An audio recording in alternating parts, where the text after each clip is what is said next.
श्रोता प्रेमियों, मैं रामसागर शास्त्री आप लोगों के समक्ष रखने जा रहा हूं यम और यमी की कथा।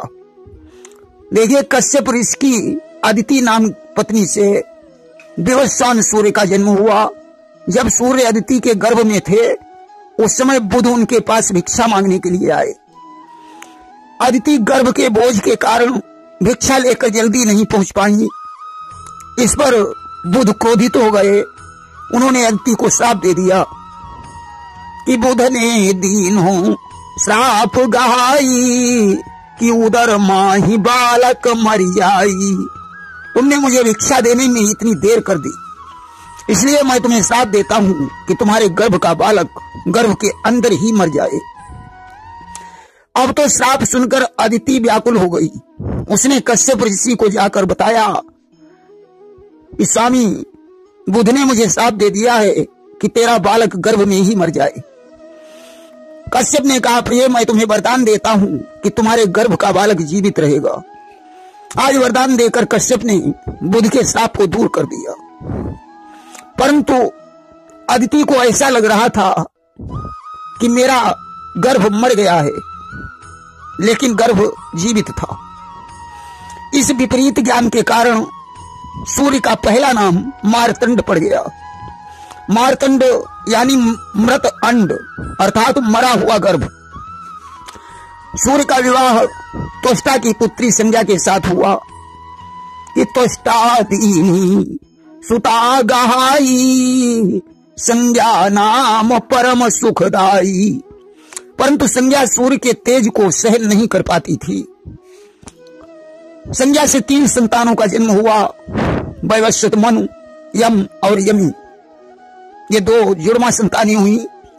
इसके बाद संज्ञा ने तेज न सहन कर पाने के कारण अपने समान छाया तैयार की। छाया का एक नाम सवर्णा भी था। छाया ने संज्ञा को प्रणाम किया। उसने कहा, मुझे क्या आज्ञा है? संज्ञा ने कहा कि मैं पिता के घर जा रही हूं, तुम मेरे दोनों पुत्रों और कन्या की देखभाल करो। परंतु इस रहस्य का पता भगवान सूर्य को नहीं चलना चाहिए। छाया ने कहा, जैसी आपकी आज्ञा। इधर संज्ञा पिता के घर चली गई। पिता ने डांट कर कहा, पुत्री, तुम बिना बताए पति के घर से कैसे चली आई? यहां से वापस चली जा। संज्ञा घोड़ी का रूप धारण करके उत्तर उर के देशों में जाकर घास चरने लगी। इधर भगवान सूर्य और छाया के संसर्ग से एक पुत्र उत्पन्न हुआ जो सावर्ण मनु के नाम से विख्यात हुआ। इसके बाद छाया से शनिदेव का जन्म हुआ। छाया का एक नाम पार्थिवी संज्ञा भी है, क्योंकि संज्ञा की छाया पृथ्वी पर पड़ने के कारण वह पृथ्वी से उत्पन्न हुई थी। छाया अपनी संतानों से जितना प्रेम करती थी उतना संज्ञा की संतानों से नहीं करती थी। मनु ने इस अपमान को सहन कर लिया, परंतु यम नहीं सह पाए कि शनि से छाया लाड़ लड़ाए और मनु यम यमी देखी जरी जाए। अस्तु यम होनहार के कारण छाया को पैर दिखाकर डांटने लगे। इस पर छाया ने उन्हें श्राप दे दिया कि हे यम, तुम्हारा यह चरण टूटकर पृथ्वी पर गिर जाएगा। यम ने हाथ जोड़कर पिता को बताया और कहा, पिताजी, मुझे ये श्राप नहीं लगना चाहिए। माता का धर्म होता है कि वह सभी पुत्रों को समान समझे, परंतु यह छोटे को अधिक चाहती है, इसलिए मैंने उनके ऊपर पैर उठाया तो था, परंतु मैंने मारा नहीं। बच्चों से ऐसी गलतियां हो जाया करती हैं, परंतु क्या मां उनको श्राप दे देती है? आप मुझे क्षमा करें। तब तक छाया भी वहां आ गई। उसने कहा, बेटा, मैं तुम्हारी माता हूं, तुमने मेरा अपमान किया है, इसलिए तुम्हारा ये पैर जरूर गिर जाएगा, क्योंकि पुत्र कुपुत्र हो सकता है परंतु माता कभी कुमाता नहीं होती। यम ने कहा, पिताजी, आप तो परम तेजस्वी हैं, मेरा पैर नहीं गिरना चाहिए। सूर्य ने कहा, बेटा, मैं पूरा श्राप तो नहीं मिटा सकता हूं। कीड़े तुम्हारे चरणों में से मांस लेकर पृथ्वी तल पर चले जाएंगे, इसके बाद तुम्हारा पैर ठीक हो जाएगा। इस प्रकार माता का कहा भी हो जाएगा और श्राप का परिहार भी हो जाएगा। इसके बाद सूर्य ने छाया से कहा कि तुम्हारे लिए सभी पुत्र बराबर होने चाहिए, तुम किसी एक से अधिक प्रेम क्यों करती हो? सूर्य की बात सुनकर छाया हंसने लगी। सूर्य ने योग से सत्यता का पता लगाया। वे सारा रहस्य जान गए कि यह संज्ञा की माया से बनाई गई छाया है। उन्होंने छाया के केस पकड़कर कहा, तू कौन है? अपनी असलियत बता, अन्यथा मैं श्राप देकर तुझे भस्म कर दूंगा। छाया ने अपनी सारी हकीकत बता दी। अब तो भगवान सूर्य क्रोधित होकर त्वष्टा के पास पहुंचे। त्वष्टा उन्हें क्रोधित देखकर प्रार्थना करने लगा और बोला कि आपके चेहरे पर यह क्रोध अच्छा नहीं लगता है। कि क्रोध ते बिगड़ी सकल तुम्हारी, और कहा तो दे बहु रूप समारी। अगर आप कहें तो मैं आपके रूप को मनोहर बना दूं। पहले सूर्य का रूप तिरछा, ऊंचा और सब ओर से एक जैसा था, इसलिए उन्हें विभावश कहा जाता था। सूर्य ने रूप को मनोहर बनाने की आज्ञा दे दी। त्वष्टा ने उन्हें शान पर चढ़ाकर उनके तेज को खरादा तो उनका मुखमंडल रक्त वर्ण का हो गया। उनके मुखराग से 12 आदित्यों का जन्म हुआ, जिन्हें देखकर सूर्य प्रसन्न हुए। त्वष्टा ने कहा कि अब आप संज्ञा के पास जाइए, वह उत्तर पूर्व में घोड़ी बनकर घास चर रही है। अब तो सूर्य ने घोड़े का रूप बनाया और संज्ञा के पास जाकर चरने लगे। संज्ञा पर पुरुष की आशंका से संसर्ग के विरुद्ध थी। उसने सूर्य के वीर को अपनी नाक से पृथ्वी पर गिरा दिया। उससे अश्विनी कुमारों का जन्म हुआ, जिनका नाम नासत्य और दस्र था। इसके बाद सूर्य ने असली रूप में दर्शन दिया। तब वह स्वामी को देखकर संतुष्ट हुई। इधर यम अपने कर्म से मन ही मन दुखी रहते थे। उनकी धर्म वृत्ति पर उन्हें पितरों का आधिपत्य मिला। सावर्ण मन के नाम से प्रसिद्ध हो गए। उनके भाई शनि ग्रह बन गए। अश्विनी कुमार स्वर्ग के वैद्य बन गए। सूर्य के तेज की शीलन से त्वष्टा ने सुदर्शन चक्र बनाया, जो भगवान विष्णु को प्राप्त हुआ। यमी नदियों में श्रेष्ठ यमुना बन गई। लेकिन नरसिंह पुराण में यम और यमी का संवाद आया है, जो ऋग्वेद के एक सूक्त पर आधारित है। यम और यमी कुमारावस्था में साथ साथ खेलते कूदते थे, इधर उधर घूमते फिरते थे। एक दिन उन्होंने गाजे बाजे के साथ विवाह के लिए जाते हुए किसी वर को देखा।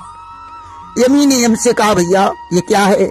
यम ने बताया कि ये बारात है, इसमें वर के वेश में यह पुरुष किसी कुमारी स्त्री के साथ विवाह करेगा। फिर दोनों पति पत्नी होकर गृहस्थ जीवन व्यतीत करेंगे। यमी ने कहा, भैया कि हम तुम ले बई ब्याह रचाई, और बनी गृहस्थ भोगई सुख भाई। ये भैया आओ हम और तुम आपस में विवाह कर लें और गृहस्थ जीवन का सुख भोगे। यम ने यमी को समझाया कि भाई के साथ बहन का विवाह नहीं हो सकता है। तुम्हें किसी दूसरे श्रेष्ठ पुरुष को पति चुनना होगा। कि बहन भ्रात विवाह नहीं रीति, और धर्म विरुद्ध कहाई असनीति। इस कहानी से यह सिद्ध किया गया है कि प्रत्येक कुमारी का विवाह योग्य अवस्था हो जाने पर योग्य वर के साथ तुरंत कर देना चाहिए, तथा प्रत्येक नवयुवक को यम के समान सदाचारी, संयमी और चरित्रवान बनना चाहिए। देखिए, यम को जब यमलोक प्राप्त हो गया और यमी यमुना बन गई, वे अपने भाई यमराज से बहुत स्नेह करती थी। वह उनसे बराबर यही निवेदन करती थी कि वह उनके घर आकर भोजन करें। कि यमुना प्रतिदिन बाट निहारे, और के ही दिन आई हई बिरन हमारे। परंतु यमराज अपने काम में व्यस्त रहते थे, इसलिए वे यमुना की बात को टाल देते थे। कार्तिक शुक्ल पक्ष द्वितीया को यमुना ने अपने भाई यमराज को भोजन करने के लिए बुलाया। बहन के घर जाते समय यमराज ने नर्क में निवास करने वाले जीवों को मुक्त कर दिया और यमुना के घर चले गए। भाई को देखते ही यमुना ने हर्ष विभोर होकर उनका स्वागत सत्कार किया तथा भोजन करवाया। और तब प्रसन्न यमराज बखाना और मांग ले हो कोई दुई वरदाना। इससे प्रसन्न होकर यमराज ने बहन से वरदान मांगने को कहा। यमुना जी बोली, भैया आप प्रतिवर्ष इस दिन मेरे यहाँ भोजन करने आया करेंगे। यमराज ने ये वस्तु कह दिया। यमुना ने यमराज से दूसरा वरदान मांगा कि इस दिन जो बहन अपने भाई के मस्तक पर तिलक लगाकर भोजन खिलाए उसे आपका कोई भय न रहे। यमराज ने तथास्तु कह दिया और यमुना को कीमती कीमती वस्त्राभूषण प्रदान किए और यमपुरी को चले गए कि वस्त्राभूषण विपुल गहाए और यमपति लौटी यमपुरी आए। उसी दिन से ये भाई दूज का त्योहार मनाया जाने लगा। यमुना जी भगवान विष्णु से अपना विवाह करना चाहती थी, इसलिए वे जल के बाहर निकलकर भगवान विष्णु की तपस्या कर रही थी। भगवान विष्णु मन में विचार करते हैं कि अभी तो मेरे पास लक्ष्मी जी हैं, जब मैं कृष्ण बनकर अवतीर्ण होऊंगा उस समय मैं यमुना के साथ विवाह करूंगा। बचपन में उनके तट पर बहुत सी लीलाएं करूंगा। इसके बाद 8 पटरानियों में उनका भी नाम होगा। आज तो भगवान कृष्ण ने रुक्मिणी के पश्चात जामवंती से विवाह किया। इसके बाद उनका विवाह सत्यभामा के साथ हुआ। फिर भगवान ने कालिंदी के साथ विवाह किया था। देखिए, लाक्षागृह की घटना के बाद भगवान कृष्ण पांडवों को देखने इंद्रप्रस्थ गए। वहां 4 महीने तक रुके कि इंद्रप्रस्थ पहुंचे बनवारी और 4 मास तहां रहे खरारी। एक दिन अर्जुन शिकार खेलने के लिए रथ पर सवार होकर कृष्ण के सहित जंगल को गए। शिकार खेलने के पश्चात वे पानी पीने के लिए यमुना तट पर पहुंचे। वहां बैठी हुई एक सुंदरी को देखा। अर्जुन उससे पूछने लगे कि किस भाग्यवान की भामिनी हो, किस स्वर्ग सुमन की लाली हो, किस महापुरुष की कन्या हो, किसके घर की उजियाली हो। ये सुंदरी तुम कौन हो? कालिंदी ने कहा, मैं सूर्य की पुत्री हूं, भगवान विष्णु से विवाह करना चाहती हूं। यमुना में मेरे पिता ने एक महल बनवाया है, मैं उसी में रहती हूं।